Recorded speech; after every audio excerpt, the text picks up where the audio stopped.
Welcome to the Rapid Research Podcast, where two friends answer the big questions after searching the internet for 30 minutes.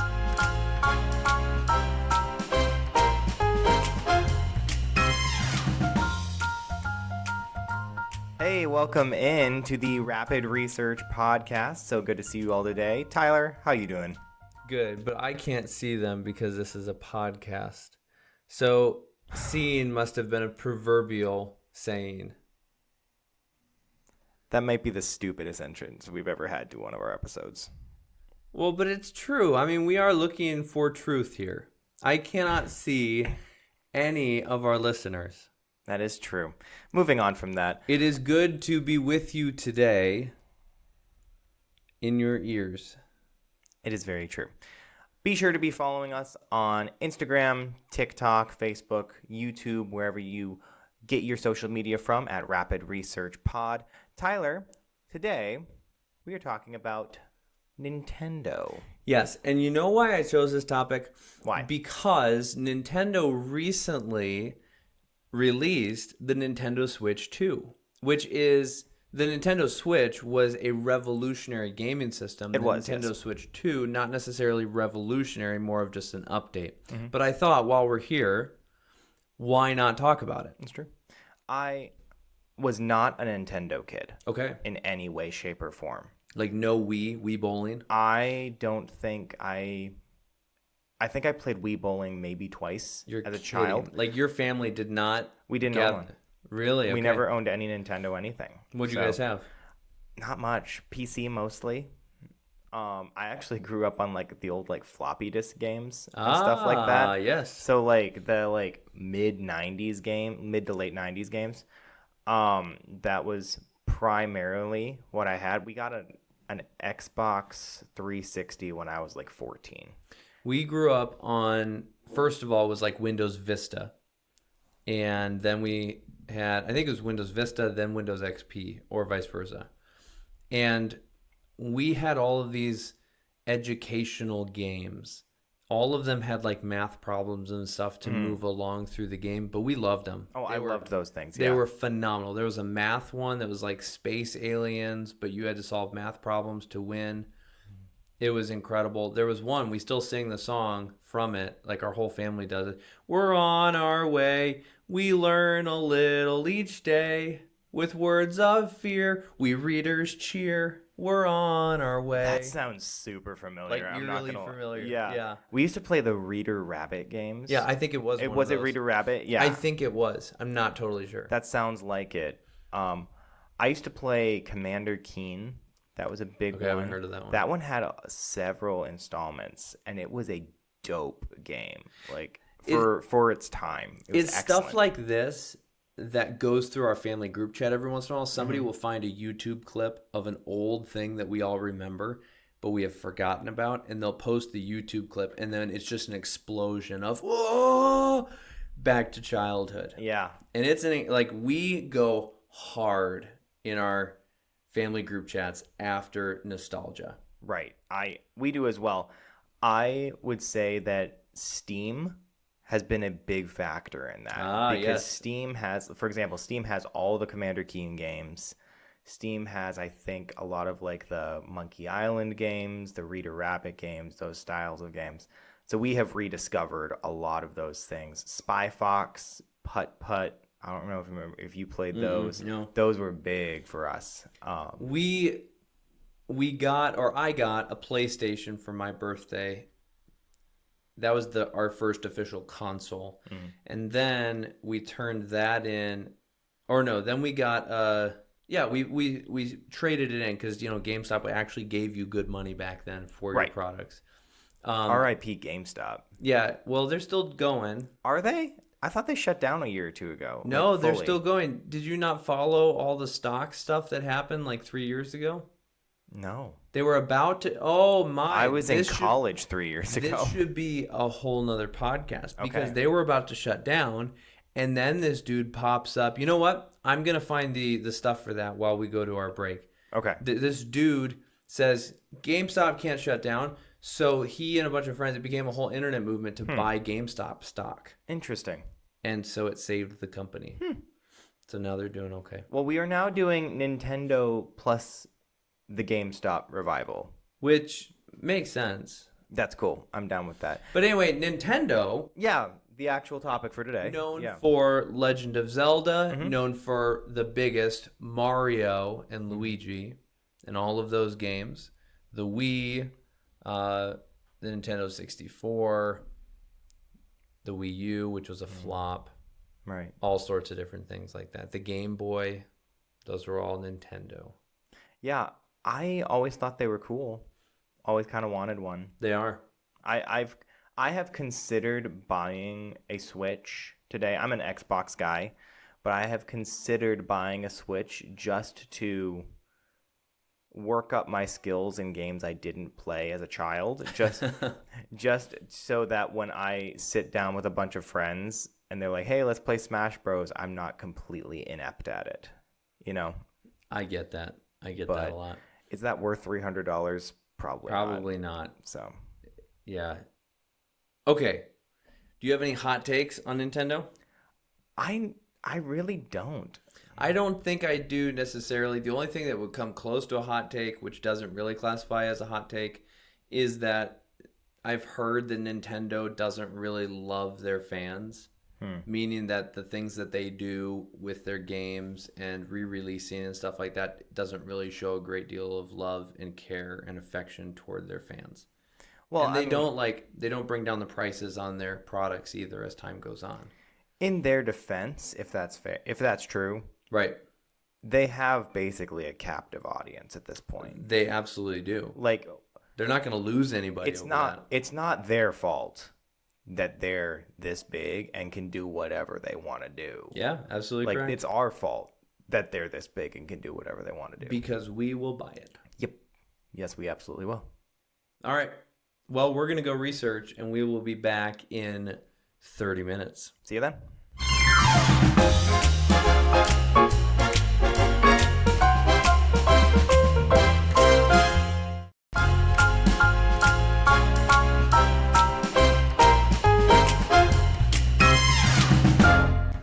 All right, we're back here at the Rapid Research Podcast. We looked up Nintendo. We looked up a little bit of GameStop history, which I'd like to start with. Go ahead. Go ahead. I think our conversation before merits that we start with GameStop.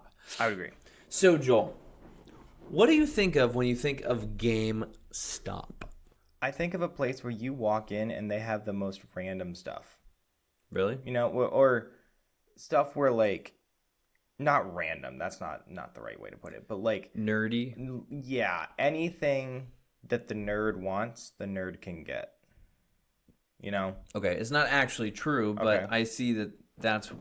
I did not spend time in GameStop as a child. So it's a little bit of a foreign concept to you. Right, that's what I assume it to be. So the way that it began and grew up with the children of the 90s, which I had a small portion of. I was more of a children of the early 2000s. But the way it was the GameStop was a community where you would go and you would browse the newest games, and you would also interact with the organization by turning in your old games for store credit and buying new games. And they actually used to give you a good price for these games. Now you take in like 26 of them and they're like, best I can do is $4.98. Right. Which is annoying. Yeah, it's a little bit of a slap in the face. Yeah. Regardless, what happened was with the evolution of Amazon, the evolution of the internet, there became a whole lot of e-commerce. And so brick and mortar stores like Best Buy, GameStop, have Radio Shack have really suffered because of that. Because there's just not as much that people want to buy in an in-person store. Right. So the hedge funds that were investing in in GameStop, they saw that and they decided to short sell GameStop. The idea is that if they can sell off a majority of their stocks, then the prices will go down and other people will bow out and sell, and then they can swoop back in and gain money on on it by buying it again at a lower price. Okay. So it's a strategy of hedge funds. Well, what had happened was there was a bunch of dudes on Reddit that A great place to be. yeah, that grew up at GameStop, and they said, excuse me, you're not going to shut down our GameStop, because they saw what the hedge funds were doing and how several different hedge funds were bowing out of GameStop. And so what they did was they got their entire Reddit site together and said, let's go buy GameStop like crazy. So they did that, and it became a cultural phenomenon. Okay. And the price of GameStop's stock increased from $20 to nearly $500. Oh my word. It was an astronomical That's jump. like twice as much as Netflix. It's so much. That's nuts. So then what happened was there are different apps that stepped in, like Robinhood is a trading site app, and they said, hold your horses. And so they started putting some bans on buying GameStop, but you could still sell. And so You can do that? it went to court because they were like, okay, this is not a free market. Mm-hmm. This is a restricted market. And so they were like, hold on, not so fast. So anyway, what happened to the hedge funds? They lost billions and billions of dollars. Billions. There are several of them that closed down immediately following. That's actually really sad. Actually closed down. That's because nuts. Melvin Capital lost 53 to 54% of its value as a company, about $6.8 billion in 1 month. Wow. They shut down in 2022. Okay, here's the thing. I'm not a business person. I'm not a stocks person. But they're basically selling to people to take their money later, correct? So I don't need to feel bad for these companies. Yeah, in terms of what they're doing. You don't need to. They are propelling the economy. Well, right. But their loss also propels the economy. Correct. So like, I was a little morally conflicted there for a sec, because I was like, well, maybe it's just a company. But then I was like, yeah, but you also did all but insider trading here. Yeah. Am I like? They were trying to be the big boys. Right. That's not okay. So not okay. No, don't feel bad for him. So Melvin Capital closed, and there were several other large corporations that also closed, but Melvin Capital lost the most. $6.8 billion. Wow, that's 1 month. Absolutely insane. It's crazy. Go those guys on Reddit, though. Right? So GameStop, what did they do? Well, GameStop has now shifted. Now that they have a little bit more money in their bank, their financial woes are not over, because they still are a brick and mortar store that's trying to compete with Amazon and Walmart.com. Okay. So what they're doing now is they are focusing a lot more on the e-commerce side and just trying to be strategic and trying to make it happen. You know what I mean? Right. So that's the story of GameStop in 2021. That is super, super cool. Didn't know. Now you do. I do. 2021, I was trying to survive music school, so I had no idea what was going on in the outside world. I visited a GameStop, I think, in 2021. Did you? Mm-hmm. Because you thought they were going to shut down? No, I just did. You just did? Yeah, I was with some people, and we just went to a GameStop. A great destination. Way to go. All right, so that's GameStop. Nintendo. I have some of the Nintendo history. Yes. Okay. Nintendo was established in 1886. No way. Yes, 1886. I forgot about that. Yes. I knew that was true, but I honestly forgot about that. Yep. It was originally, do you remember what it was originally? Nope. A playing card company. Okay. Yeah. So, originally, Nintendo started playing, this guy founded like, hey, just going to start making playing cards. Was his last name Nintendo? No, it was not. But he started going into this. Playing cards at the time actually weren't super well thought of. It was actually associated with the Yakuza. But it was something he got into anyway, started distributing, got pretty big. It was in the about the 1960s. Nintendo got a deal with Disney and started trying to branch out. They tried so many things to try and find their niche as a company.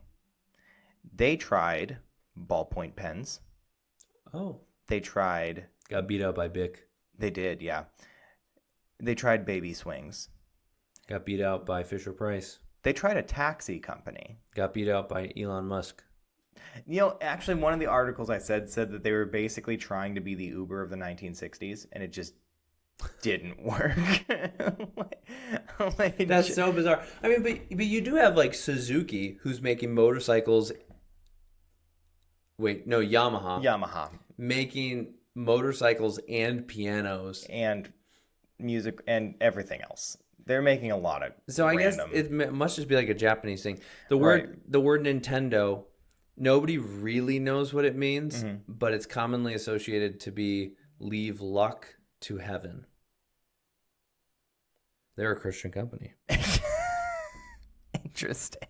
Leave luck to heaven. Leave luck to heaven. I don't know how I feel Nobody about really that. knows what it means. Anyway, so other things they tried getting into, they tried instant rice. As one does. They had flavors such as Nintendo curry and Nintendo noodles. Those are things they Okay. tried. Did not work at all. Okay, nothing's going on. And they started trying to get it maybe into the electronic business. And then the laser clay shooting system starts taking off, something they developed. This would be one of those games with like a rifle in like a bowling alley. Okay. You know, where you're shooting into a screen. So those types of games start to really take off, mostly in bowling alleys and places like that across Japan. So they start investing this way. In 1974, the Magnavox Odyssey gaming system comes out. This is their first gaming system, and they released their first game ever, which is called Color TV Game. Nice. Right. Yep. Very on the nose. On the nose, nothing else. This was a brand new concept of doing video games at home. This was entirely new. And so they're like, we're just going to call it Color TV Game. That's what it is. Well, wasn't able to look a ton into it. It kind of looks similar to Tetris, something of that order, you know. Very simple, very like simple. 8-bit. Yeah, super simple. But interestingly, the designer for the casings, they just hire this guy to design these, and he designs a casing for the Color TV Game, and his name was Shigeru Miyamoto, who is the inventor of Donkey Kong, Mario. All of the big games were developed by him later. So they just hired him to basically write a graphic for the casing of the game, and he ends up becoming this whiz kid who ends up doing all of these different games and propelling Nintendo into the future. So it was kind of like, hey, we want you to do that. Wow, you're really good at this. Yeah. Okay. Yeah.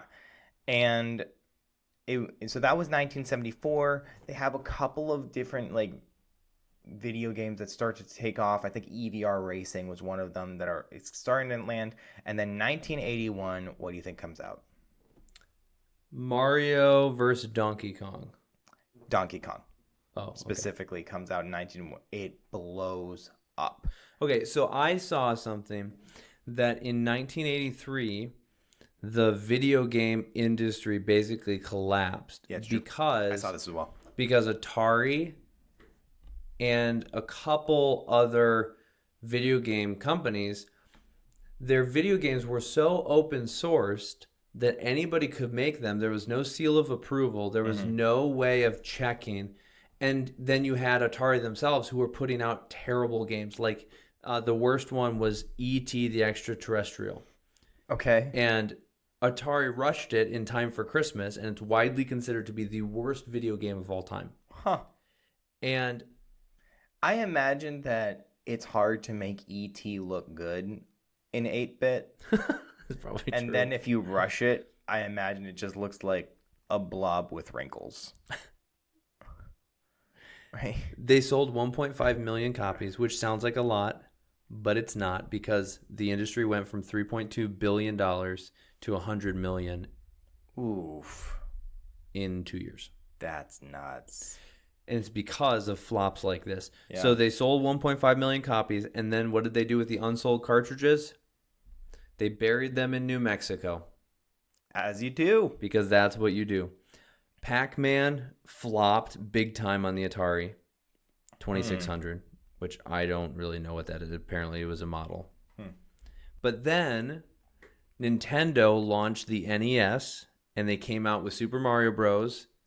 And different games, and they basically saved the industry because what they ran on is basically a campaign promise. Hey, we're going to give you quality games that have the Nintendo seal of approval, which is why Nintendo since then has been such an exclusive name because their games must reach a specific seal of approval. Yeah. So which is why there's not a lot of cross-platforming. No. In there with no, their they've stuff. gotten more into that now with the Switch and whatnot with Minecraft and stuff. They'll take, but they don't give that much that I've seen. Like they'll take. That's a good point. Like I don't think I know you can play like Five Nights at Freddy's and stuff like that on there. I don't think that was originally a Nintendo game, but they're not allowing. They don't give anything. No, they're not allowing PlayStation to develop Smash Bros. Right. Because they've honed it so much, and so anything that they come out with is going to be theirs specifically. You got anything else specifically on the history, like outside of consoles, stuff like that? A couple little random things, but if you have something first. Shoot. Okay. Random fact I found: the Game Boy is known to be one of the most durable things I ever. saw that Did too. you see this? Part of what that comes from. Allegedly, is that a Game Boy was in a bombing in the Gulf War and survived. And that it is in the Nintendo Museum, or Nintendo New York. And it is displayed, and it still plays Tetris. Okay, that's really interesting because that is not what I found. Really? What'd you find? I found that a Game Boy was reportedly found working perfectly after surviving the 1986 Chernobyl nuclear disaster. That's completely different from what I found. Wow. That's really interesting. So there's probably an element where some of these things are maybe boosted a little bit. But that's interesting. Yeah. It's kind of like a Nokia. Yeah. You drop it and it breaks the concrete. Yeah, they just don't die. They don't. Apparently not. Yeah. It takes forever. Wish they made them like that now. Mm-hmm. What you got? So Nintendo has come out with a lot of different types of systems. And what's unique is that with the majority of these systems, they are addressing a specific technological advancement.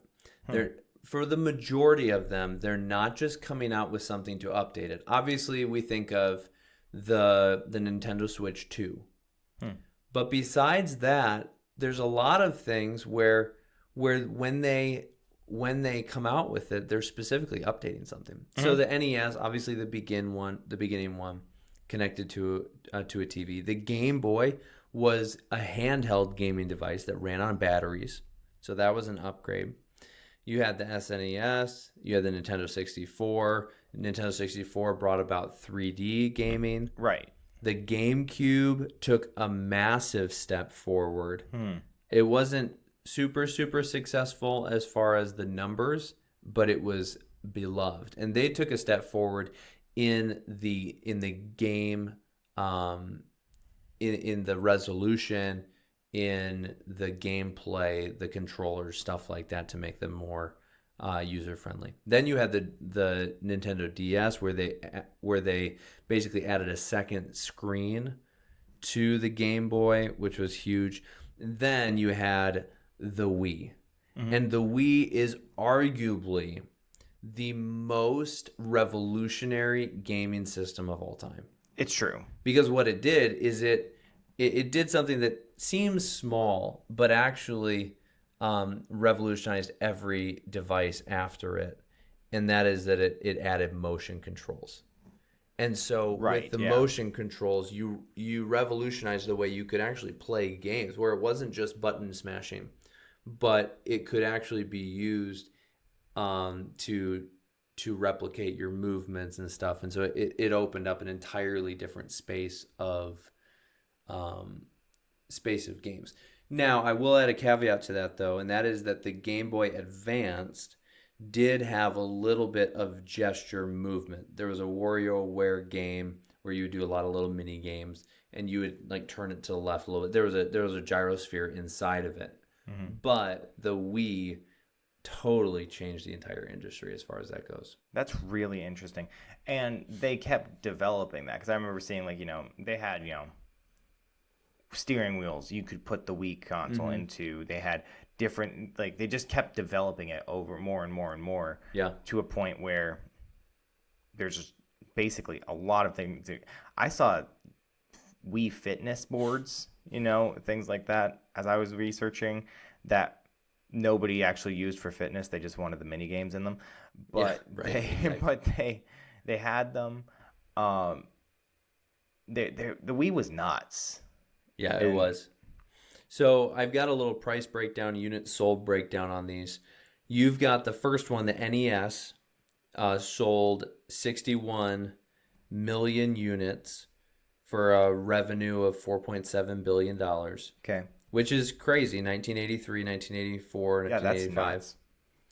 You've got the next big one is the Nintendo, the Game Boy in 1989, and then the Game Boy Color, Game Boy Advance came out after those. But you've got 118 million.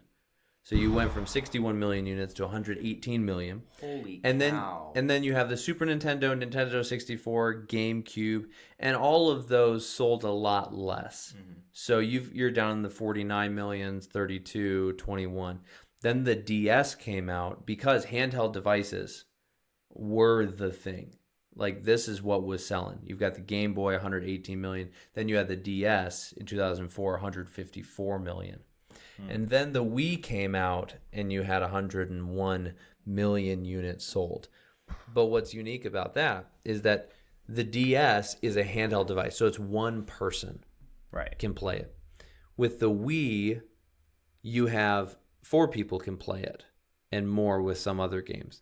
So you still have 101 million units of the family console being sold, where you have 154 million units of the personal console. So That's in some really sense, interesting. the Wii is a bigger deal than the DS because it's a family unit, and you still Right. have over 100 million of them being sold. Yeah.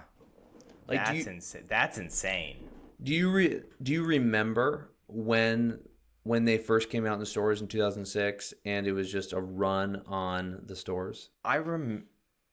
Sort of like They were it's selling vague out in my like memory. crazy. Yeah. I mean, it was the day that they got a shipment in, they were gone. No question about it. Wow. And this was back in the time when you would stand outside of GameStop and for hours and hours Hope and they hours had overnight. enough when Yeah. yeah. Yep. Wow, that's insane, dude. And then the Switch came out in 2017 and they've sold 141 million units. $68.4 billion. So it's a lot. It's a lot. They've got a decent company going on here. They're doing okay for themselves. They're doing fine. Yeah, they're well off, if you will. Mm-hmm. A couple of little things. Donkey Kong, originally King Kong. Mm-hmm. Did you see Mario versus Donkey Kong lawsuit? Yes. Yeah, I think the person I was reading may have conflated their stories a little bit, but yes, that they were rushing to get it. They tried to get it published, and the Universal Studios was like, you can't do that. And Right. so they just renamed it Donkey Kong, and that was it. So interesting. There's probably a little bit of variance in the stories here. Yeah. What I read was May I yes. cut you off for a sec? Nintendo's history has some weird stuff in it And frankly, there are a lot of articles I think that are kind of not all having the same story. And I know that's normal for the internet, but we've done this several times. It seems to be more so for Nintendo than for other companies we've talked about. I could agree with that. I think that's a yeah. And I found some things, I'm going to be very upfront, some things in Nintendo's history that I could not bring up because this is a family show. Okay? And some places said this absolutely happened. Some places said this is an urban legend. Some places said there are sources. Some places said there aren't. And it seems like the weird, kind of not great part of Nintendo's history has permeated into the rest of its history, in that there's a lot of not sure what's going on behind the scenes of The Nintendo. company shrouded in darkness. Yes. there's a lot going on. The Dark Horse Company. So anyway, didn't mean to interrupt, but I know that we've had multiple things of I saw this It's today, true. and I think part of that might be the company. Just Some shady stuff. there's going some on. shady stuff going on with Nintendo. We love them. We do, But- but we recognize their fault. It's like a marriage. Like you love the person. Like you love the person, but you also recognize and see all of their faults. I'm gonna overlook everything because I like Smash Brothers. Basically, That's yeah. pretty much what I we're mean, saying. we do that in a lot of things. Yeah, it's true. I mean, you've got when everybody freaked out about Target and the LGBTQ stuff. yeah, Like they still shop at Target and Chick-fil-A. with the Christian stuff. Yeah. and they still eat the sandwich because it's amazing. Great sandwich. It's a great sandwich. Everybody's gonna show up. Yeah. Yeah. Okay, Mario vs. Donkey Kong. So the story that I saw was that in 1982, you basically had Nintendo that came out with Donkey Kong, and Universal was pretty peeved about it because they were like, we have the rights to King Kong because it was in the public domain, but then we claimed it and we made the movie and you're stealing from us. And so then they went to court, and Nintendo argued that their character was a parody of King Kong, but that nobody would get them confused because King Kong and Donkey Kong, totally different. King and Donkey, Yeah. very different. So the court sided with Nintendo, and what they did is they actually revoked the specific rights from Universal. They said, you don't actually Really? have the rights that you think you have. Huh. So not only did Universal lose the lawsuit, but they actually lost their claim to have rights of King Kong. Yeah. That's huge. It was big time. Wow. Big time. Furthermore, the court found that Universal had acted in bad faith because they had been threatening Nintendo. And they had been threatening their licenses. Wow. So they got a pretty big slap on the wrist, and Nintendo had a pretty significant victory, and it actually pushed them forward in the market. Because any press is good press. That's true. Doki Doki Panic. What? Doki Doki Panic was a game that they produced. I think it was 1985. I forgot to write it down. In Japan. Now, this was shortly after Super Mario Bros. Came out. And they also, around the same time, were producing Super Mario Brothers 2. Mm-hmm. And Nintendo America looked at Super Mario Bros. 2 and said, this is too complicated for Western audiences. Western audiences are not going to want to play this game. It's too much. It's Because we're lazy? Is that the idea? I think that was kind of the idea from what I read into it. That it's just too complicated, too hard. It's not worth it. And so they took a game called Doki Doki Panic and replaced the characters with Mario characters and released it as Super Mario Brothers 2. Nice. It was odd. People said, like, they were like going like, Princess Peach has powers now and I don't understand why. Basically, like that was basically what was going on, where There's so much happening. It was completely unrelated to the normal Mario world that they'd already established. And it became Super Mario Bros. 2 because they just didn't want to release the other one. I hear what you're saying, Mm-hmm. and I think that's a funny story. But on the opposite side, I've also been in situations where I've done the exact same thing. Yes. It's called pivoting. Pivot. Yes, if you will. Where you're in a situation, you're in charge of something, and you get through. You think you've planned. You think you've done well. Right. And then you get to the place, and one thing happens, and you see all of the details that you've planned just fall to the ground Like dominoes. like dominoes, and you very quickly realize, crap. We need to pivot. Yes. And you have the annoying cousin that you don't want to pivot to, but he's your only option. And He's the only one who knows graphic design. He's the only one. And so you've got to go his way. And I think that's what happened with Nintendo here. Yeah, I do. I would agree. Do you have anything else? I've got a couple interesting go ahead. Things. So I found two interesting things that Nintendo made that I thought were kind of cool. They kind of flopped, but at the same time, we have as a culture and technologically come back to these things. Nintendo was on the right path. They just didn't make it. Right. Before that, though, Nintendo was actually working with Sony on releasing a CD add-on to their devices. Okay. And then the partnership collapsed, and Sony went and launched the PlayStation independently. Really? Yes. Interesting. And that became Nintendo's greatest rival. Until the Xbox started coming out, there was PlayStation versus Nintendo. And I think that's wild. I had no idea. That is very interesting. Because had Nintendo known now, or then what they know now, they would have done everything in their power to keep that partnership alive. Correct, because now how many billions of dollars have they lost in the end because somebody became a PlayStation kid? And you can make an argument either way that having competition boosts the market. Yeah. But at the same time, it's every company's goal to eliminate competition. Right. I mean, if you had the option of being in a free market or having a monopoly, you'd choose the monopoly. Yeah, for sure. And yeah, that's really interesting. So I thought that was kind of unique. They found the Nintendo PlayStation, the prototype, and it's become a collector's item. All right. There's two products that they did come out with that were a little bit of a flop, but kind of led on to certain things.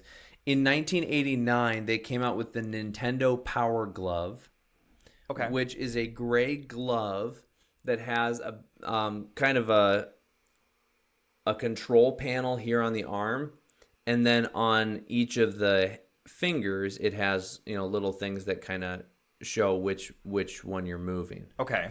And the idea was to basically take the control of a game to your hand, and they were pretty much working on different inputs like you would kind of have with a Wii. It wasn't necessarily that you would point it at the TV or anything, but it would register some movement, stuff like that. The problem was that it was terribly inaccurate. And it didn't really work super well. It was kind of buggy, but it was an interesting idea for 1989. Certainly a predecessor to a lot of modern technology we have now. Absolutely. In 1995, they came out with the Nintendo Virtual Boy. I saw this. Which is a 3D console that would sit on your tabletop, and it had a controller and a headset that you would put your head into. It only had black and white or black and red graphics, and so it was limited there, and so it would give people headaches, which is kind of why it flopped. But it was an Oculus, basically, a 1995 Oculus or Apple Vision Pro, and I thought that was super interesting Yeah. because like these are real things that are happening now, Things and that you had to have, somebody had to crawl so Apple yeah, could fly. absolutely. And Apple isn't really flying with their Apple Vision Pro; it's kind of flopping as well Yeah. Well, I because it's think $4,000. yeah, I think that's why it's flopping. Because let me tell you, I tried one. They're incredible, but I ain't paying 4 grand for it. No. No way. All right, you ready to move on? I am. It's the Factor Fiction Fiction Factor. For real? All right, factor, fiction, fiction, factor. The way this works, we each have 3 Nintendo games that we've selected. They could be fake ones, they could be real ones, they could be a mixture of both. And we are going to read them to each other and give a little description. I have descriptions on mine. Do you have descriptions on yours? I do. We're going to read those to each other, give a little description, and then the other person has to determine if it is fact or fiction, if it's a real game or a fake game. Yes. Okay. May I go first? Absolutely. Okay. Grand Theft Auto Chinatown Wars. This was a Grand Theft Auto that was actually released for DS. It did not do well because the graphics were rough and the gameplay did not do well with DS. And what's it called again? Grand Theft Auto Chinatown Wars. Chinatown I don't Wars. think you could release today. You probably could. You think? Come on. I don't know. There's worse stuff being released. That's fair. Real or fake? I think I'm going to go and say that is fake because that's one I've never heard of in the Grand Theft Auto series. Final answer? Yep. That is a real game. Really? Yes. Okay. All right. I got Monster Party, a side-scrolling action game where you play as Mark, a kid armed with a baseball bat who teams up with a gargoyle named Bert to fight through bizarre horror-themed levels. The game is a fever dream of surreal enemies, from a giant onion ring to a killer fried shrimp. What was the name of it again? Monster Party. I'm going to say that's real. Why? I don't know. My gut just says yes. It is real. Okay. A gargoyle named Bert Gargoyle named Bert. and a kid named Mark. Honestly, it was the word side scrolling that kind of made me go, this is a real game. Yeah, that's Because I was like, because I went, That's fair. I went, Tyler would not put the word side scrolling into here. Unless I plug these into ChatGPT. That is true. That is true. Number 2 is Wolvawario, X-Men Smash. An attempt to pull the X-Men into the Nintendo universe, but horrible graphics, including a Mystique Princess Peach cross character known as Miss Peach, led to it not selling well at all. Only sold about, what was it? 9,000 copies. I am having a very hard time with this one Okay. because I can't imagine it being real, but I can't imagine that description being fake. Okay. My gut is telling me that it's real, but knowing you, I think it's fake. Yeah, it is fake. Yes. So, There is no way Miss Peach. Did you write that yourself? I did write that myself. Oh my word. I was like, I need to make this sound like as out of pocket as possible. It's yours. It was. All right, so it's 1-1. Here we go. I've got Princess Tomato in the Salad Kingdom, an adventure game where you play as Sir Cucumber, tasked with rescuing Princess Tomato from the evil Minister Pumpkin in a world inhabited by anthropomorphic vegetables. Fake. No, that's real. Really? Mm-hmm. It sounded like a fun enough game that I was like, there's no way that's real. It is a text-based game. Okay, gotcha. So it's one of those where there's like pictures and stuff, and you choose your adventure type thing. Okay. Princess Tomato in the Salad Kingdom. Wow. My last one. Trauma Center, Under the Knife. This was a drama game similar to what's the name of it? Ace Attorney. That was a Okay. big one. There was also a game called Surgeon Simulator that was very similar. This was basically described as take Grey's Anatomy and make it in a Nintendo game. Okay. Trauma Center Under the Knife. I'm going to say fake because of how much detail you gave about it. Oh, okay. Final answer? Mm-hmm. Yeah, it's a real game. Ooh, That's a very real game. All right. Well, I'm sitting at 1 point. I am also sitting at 1 point. All right, here we go. Last one. Looney Tunes Cartoon Conductor, released for the Nintendo DS, is a rhythm game where players conduct an orchestra to classic Looney Tune cartoon scenes.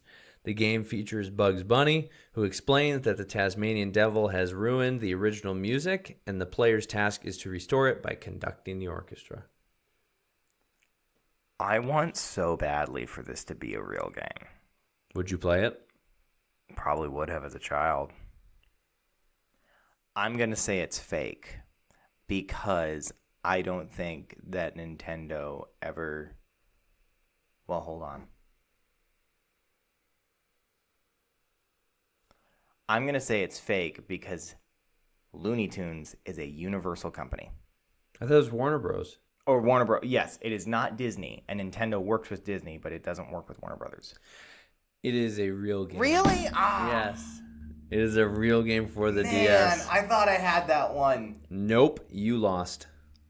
Well, we tied. That one you lost. Yes, I did. Ah, that's so far. That's a real game. It's a real game. You should go buy it for the DS. I might have to go buy it. I bet which you means do I'd well have to in go it. buy a DS. Did you ever play like Guitar Hero and stuff? No, You weren't allowed to. I was not allowed to. All right. Well, let's move on. Question of the day. All right, Joel. Would you rather be responsible for saving GameStop in 2021 and shutting down a lot of big corporations, or in 1983 be responsible for saving the United States video game industry with the NES? That's a hard question. It is a difficult one because there's Because- upside to both. Because either way, I end up filthy rich. Let's make Correct. that clear. So that's not really a factor. I honestly think